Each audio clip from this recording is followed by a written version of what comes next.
Hey everyone, this is Eli Gerber, the Policy Manager for Healthcare with Indivisible, for a bonus episode of our web series, COVID Corruption, about the undermining of our democracy by Republican politicians. I'm here with Meagan Hatcher-Mays, our Director of Democracy Policy, and Emily Tseffos, our Senior Regional Organizer for Wisconsin, to dig a little deeper into what happened in Wisconsin on primary day and how that connects to the broader undermining of our democracy by Republicans across the country. So Meagan and Emily, thank you so much for taking some time to sit down with me today. Thanks for having us, Eli. Yeah, thank you so much. Yeah, my pleasure. So we're just going to dive into a few questions here to learn more about what happened in Wisconsin and how that connects back to broader trends throughout the country. So Emily, I'd love to hear from you first. Can you just tell us what it was like for folks in Wisconsin going through that primary? There was so much that was happening on the ground leading up to the primary day. It would be great to have you help us sort through a lot of it. Yeah, definitely. I mean, it was something that, looking back, we're a month and a half out from it. It's still just wild to really put all the pieces together. And part of it is that it goes back further. A lot of organizations that represent the communities that we knew would end up being most disenfranchised by in-person voting were sounding the alarm on April elections taking place at all. And at that point, our messaging via our text messages and reach outs to our members and community members was that you need to request your absentee ballot as soon as possible because in-person voting should not happen in April. And so at that point, the deadline for that absentee ballot request was April 2nd. And then a lawsuit was filed and the absentee ballot request was extended. And then the Republicans asked the Supreme Court to halt that order, which they did on April 6th. So that happened hours before the election day. And all of us that were texting and calling across the state were having to, each moment, switch what the scripts were and reach out and recall and retext all of these people that we've been trying to keep as updated and as informed as possible so they could vote safely.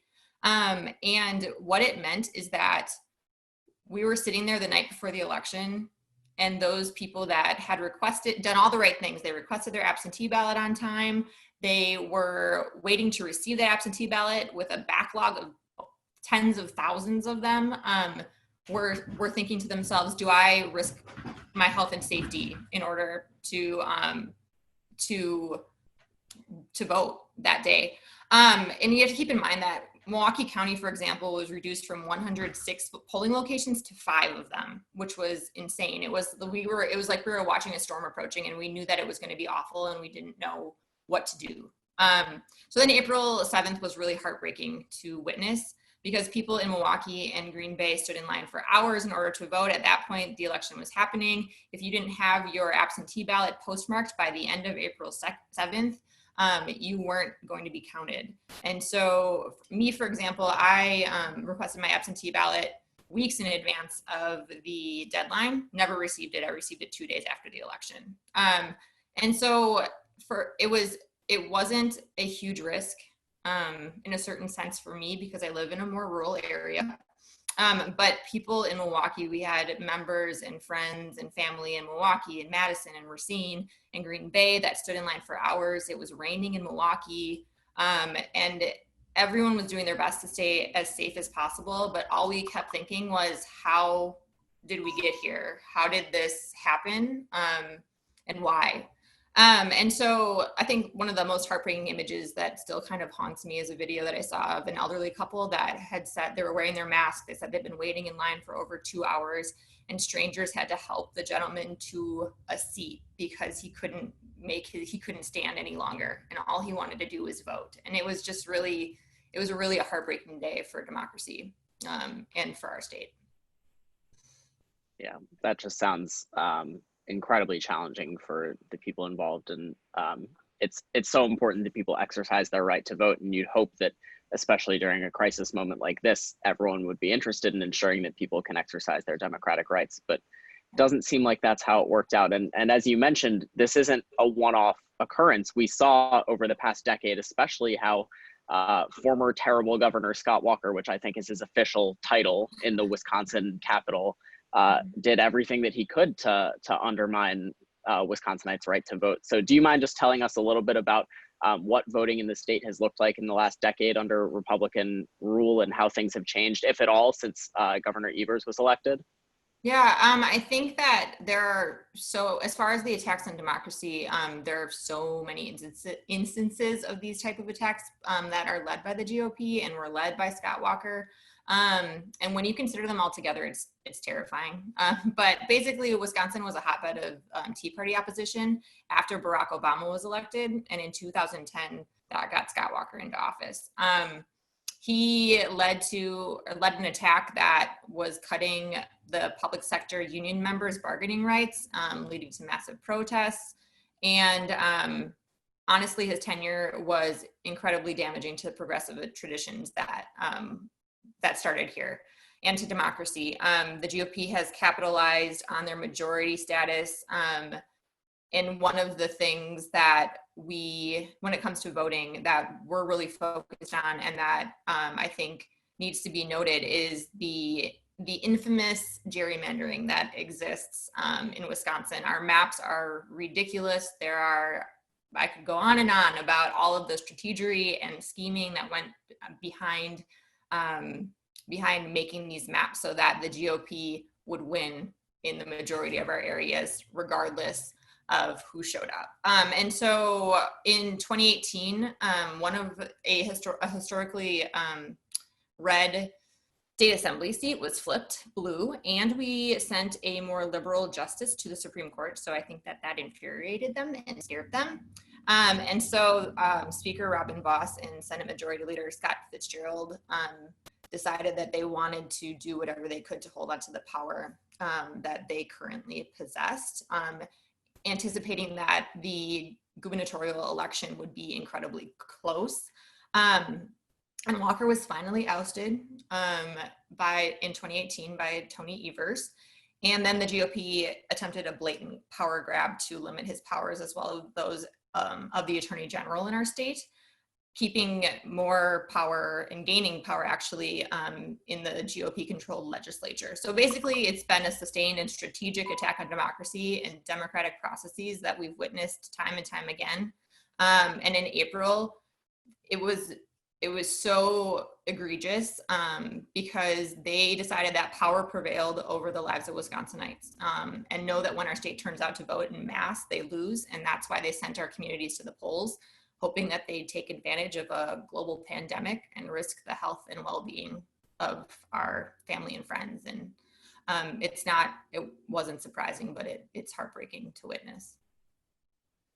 Yeah, I think the not surprising but heartbreaking piece is really the underline for the last decade or decades of attacks on democratic rights in America by Republican politicians. So Meagan, I'd love to bring you into the conversation now and hear more. I mean, Emily just brought up so many examples of how Republicans have gone after the right to vote in Wisconsin in the last decade. And I'd just love to have you tell us more about how the problems in Wisconsin are actually part of a bigger national story. Yeah, I'm really glad Emily brought up kind of intra-state gerrymandering, which is to say like the state legislature districts are also gerrymandered. A lot of people know and have heard of this happening for congressional districts on the federal level, but it's really part of this widespread Republican plan to take over as many democratic institutions as possible. And they have just ruthlessly done this over the last 30 or 40 years or so, whereas progressives have been a little slow to catch up. I mean, this is everything from like school boards to the state legislature to the courts, which Emily also touched on as well. What we ran into with the courts here was not just that the Wisconsin Supreme Court is stacked with conservative Republican lackeys, but the United States Supreme Court is stacked just the same. So it was a double whammy against democracy, unfortunately. And it's because, Democrats and progressives just aren't as engaged on these issues as Republicans are. I mean, they really locked into power grabbing, 30, 40 years ago. Roe v. Wade came down and that made them very upset. And they said, we have to take over the courts. And they did that. And they are able to insulate themselves and their bad ideas by taking over every other democratic institution in sight.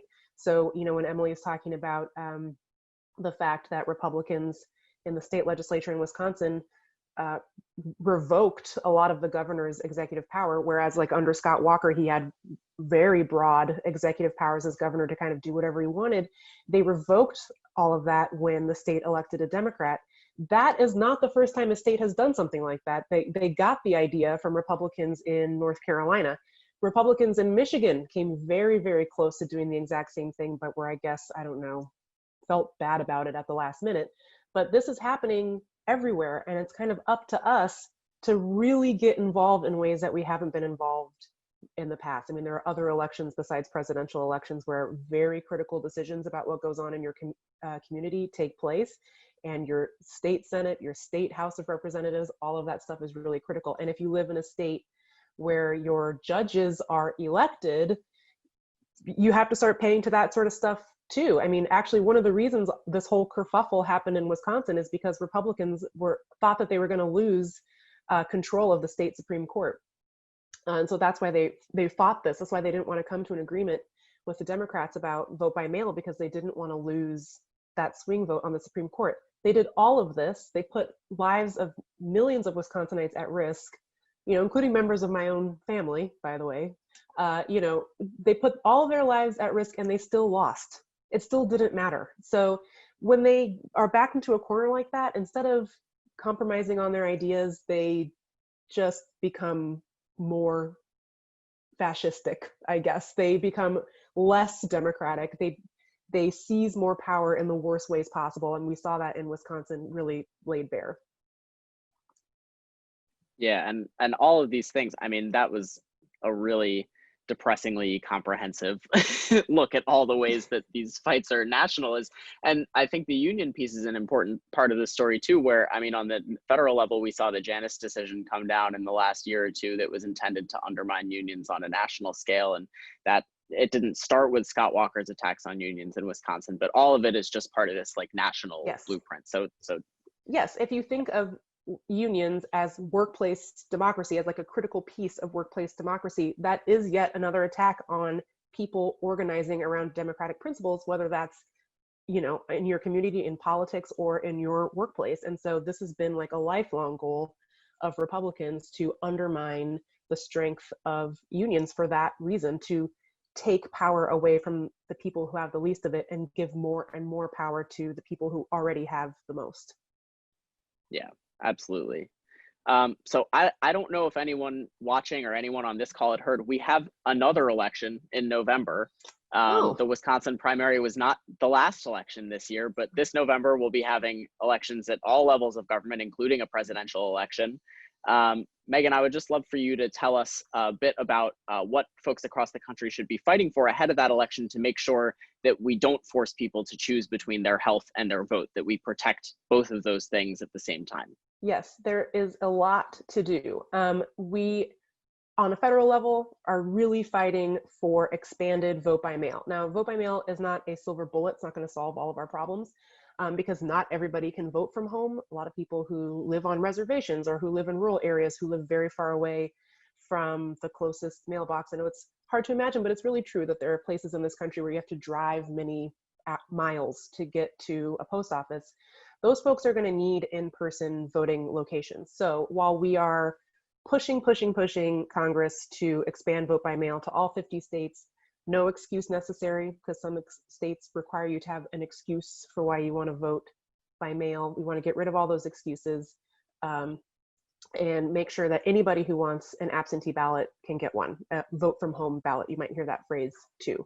That's going to be really critical. But at the same time, we want to make sure that in-person voting locations are preserved as well, so that if folks cannot vote from home for whatever reason, they can go vote in person. And a lot of people are rightfully skeptical of vote by mail. A lot of people of color, a lot of Black people are skeptical of vote by mail, and rightfully so, because there have been many instances where people of color have had their ballots thrown out unceremoniously without the opportunity to try to fix whatever problem the state or the election board had with the ballot. That disproportionately affects voters of color. And that is for a reason that we've talked about, which is that Republicans have gotten very effective at sort of surgically suppressing the vote among people who they think are going to vote for Democrats. So a lot of folks are skeptical of vote by mail. They're going to want to vote in person. We just need to make sure that that is as safe as possible. So that means polling locations where people can socially distance, making sure that poll workers have PPE, they have protective gear so that they are safe, that the voters themselves have PPE, that the machines that folks are using are regularly sanitized, things like that. All of that stuff right now is in the House version of the HEROES Act, which is the most recent coronavirus relief package. We are concerned about what the Senate is going to do with that bill going forward. So the top thing we can fight for right now is to make sure that all of those provisions stay in the HEROES Act and that the Senate doesn't water it down. So that's one thing that folks can do to fight. Now, if you're worried about the federal response to this issue, which you should be because Republicans are not great on election issues, you can get to work in your state finding out whether or not you can get your mail-in ballot. You should be looking into that right now. Making sure you know where your polling location is. Make sure you're registered to vote, by the way, because a lot of people are getting kicked off the rolls. Emily, I'm sure, is aware of this in Wisconsin. It's a huge problem. So you want to check your registration, make sure you're registered to vote, know where your polling location is in case you can't get an absentee ballot. And if you can get one as soon as possible, because one of the big problems in Wisconsin was that so many people were requesting absentee ballots, which was the right thing to do, but it just overwhelmed the election board because they were getting so many requests in such a short period of time. So you want to make sure you're requesting it early, keeping track of where in the ether your ballot is located, and make sure you are aware of where it is, when you're getting it, and what to do once you get it. So that's very, very important. Two important things to fight for before November, because if Wisconsin showed us anything, November is going to be a huge, huge fight. So just be prepared. Thanks so much. That's all the questions I had for both of you. Does either of you have anything you'd like to add before we say goodbye? I think if I can just add that if you are in Wisconsin and you'd like to request your absentee ballot, you should do it for the remainder of 2020. We have a primary happening in August, and you can go to myvote.wi.gov to do that. So please do it now rather than later. Thank you. I would just like to add to listen to Emily, because that is correct. I feel like that's a really, really good note to end on. So Meagan and Emily, thank you both again so much for taking time out of the day here to talk to me and to talk to our viewers about what happened in Wisconsin in the primary in April, the upcoming Wisconsin primary, and all of the elections through the rest of the year to make sure that folks can stay safe and healthy while still exercising their right to vote. Thank you to everyone who watched, and we'll see you all next time.